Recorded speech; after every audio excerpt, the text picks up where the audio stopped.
It is December. It is that time of the year again when we have a vampire classic on Christmas Day. I don't know when was the last time we had that. I'm just saying things right now. But it is indeed the holidays. It is indeed Nosferatu time. And what a better way to celebrate Christmas Day than with the release of the vampire classic from one of the best directors working today, Robert Eggers. So the film is going to be coming out on Christmas Day. You have Bill Skarsgård starring in this with Lily Rose Depp, Nicholas Hoult, Willem Dafoe, amongst others in here. And we've already gotten the reactions. I've covered that. I've talked about them. I've been Nosferatu pilled since this was announced back when, I believe, a couple of years ago when Robert Eggers got attached to this. Back when we had Anya Taylor-Joy and Harry Styles in it. Like, that's how far I've been excited for this movie. Now, we finally come to get the first teasers, the first trailer, all of that. And we are mere weeks away from the film coming out. And now we have the reviews out. And I'm going to go through them. And the Rotten Tomato score, drum roll please. I hope you're doing a drum roll wherever you're listening. 93%. So it's a very good score, honestly, and I am very excited to dig into some of these reviews. We're just going to go through the top critics reviews. We're not going to go through all of the other reviews. So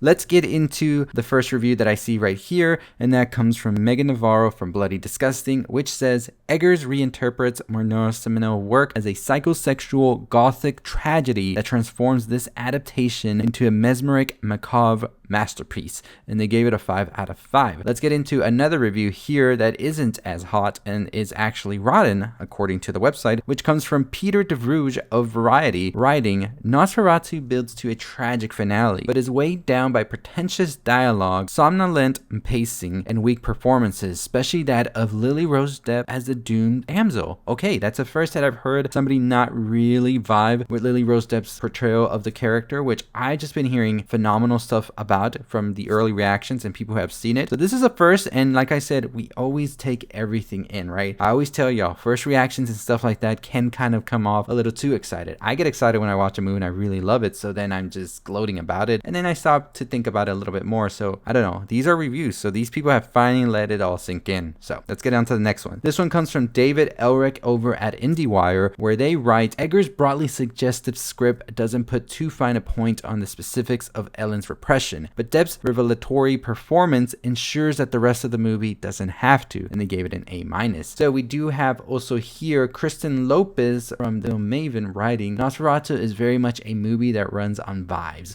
a dark, moody film riddled with foreboding and grand gothic orchestration, and they gave it a B. We also have Kevin Meyer here, who gave it a rotten score, a 2 out of 5, and says, it's ultimately a tonal problem. The film is so self-serious that it keeps stumbling into camp. It wants to be more Noir's original, but Mel Brooks' Young Frankenstein is in the way. I'm very curious about that aspect of it, because of course if you've seen Young Frankenstein, you know that one definitely goes off the rails a bit, right? So I'm curious about them bringing that up, because I just never got any of that from the trailer or the teaser. And I'm not saying a movie should always be judged on the trailer or the teaser, just like I said with Night Bitch yesterday. They are very different, the trailer and the actual film. So we'll see. Keeping our expectations open as always.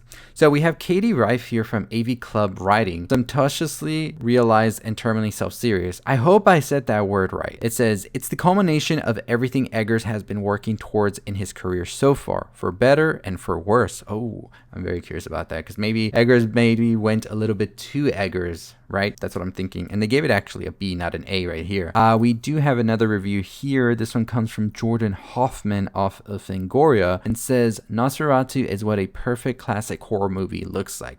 So these are just their taglines that Rotten Tomatoes has put out, by the way. I'm not reading the full review. You can find the full review as well if you want. I'm just going off the taglines that Rotten Tomatoes chooses. Nicholas Barber from BBC.com writes, what really separates Eggers' Nosferatu from The Flock is how deeply it explores the images and themes of vampire lore.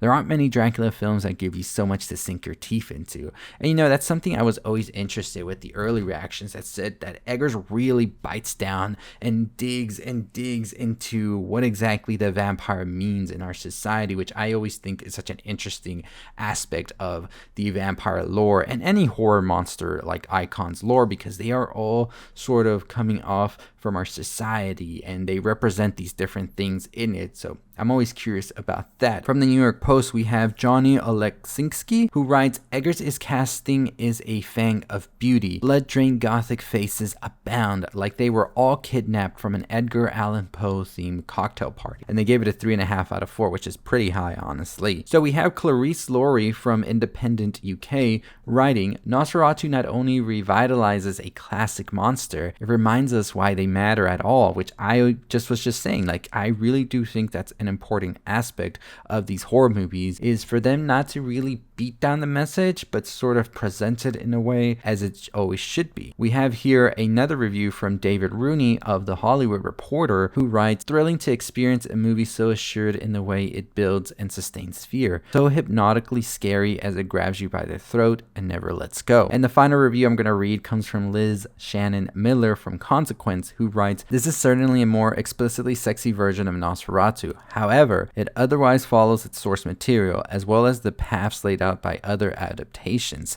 so faithfully that its most original elements feel drowned out by the familiar. Oh, and they gave it a B. So, I mean, that's not a bad score, right, in any sense, but I was wondering, like, how much exactly is Eggers following the source material? How much is Eggers doing his own thing? And the thing is, I always realized just reading more about Nosferatu that Eggers is always going to follow that source material to the T, I feel, because he talked in interviews about loving the original film and just really always being attached to it at a young age. So I would definitely assume that he would still want to keep sort of the bones of it there. And whatever he has changed up, whatever he has sort of thrown in his Eggers touch to, which some of the reviews say is a little bit too Eggers sometimes, I'm curious to see what that is. But overall, like I said, we take these reviews, we take them into account. We don't let that sort of sway us. I still have my expectations. I still am excited for the film, and I will be watching it in a couple of weeks, and I will give you my thoughts and my opinions on it. We will be watching the original before we watch the new one. I haven't watched the original in years, so I'm very curious about it. And I'm actually very interested in the original because I've been reading more about German Expressionism and really understanding that movement. So I'm excited to see it with new eyes than I did when I watched it all those years ago when I was very clueless about German Expressionism. But I got a little bit sidetracked right there. Let me know what you think about these reviews, these reactions that have come out. Are you still excited? Are you more excited? Let me know down below. We will be watching this really soon, and I cannot wait. Could this become my favorite movie of the year? We shall see. But anyways, as always, that's going to do it for me. Subscribe to the channel. Make sure you follow us, whether it's on Letterboxd, Instagram, Threads, or wherever you can find us. And I'll see all of you next time. As always, check out our other videos if you haven't. Go vote on the favorite horror film of 2022. We currently have 4 titles left, and we will announce a final 2, which will be coming out over the weekend, so stay tuned. But as always, we do have a Christmas Day giveaway on our Instagram that's going to be announced later this week, probably the day we do the Nosferatu watch party, so you get 3 weeks to enter. So make sure you're already following us on Instagram and turn those notifications on. I'll see you next time. Stay safe, stay positive.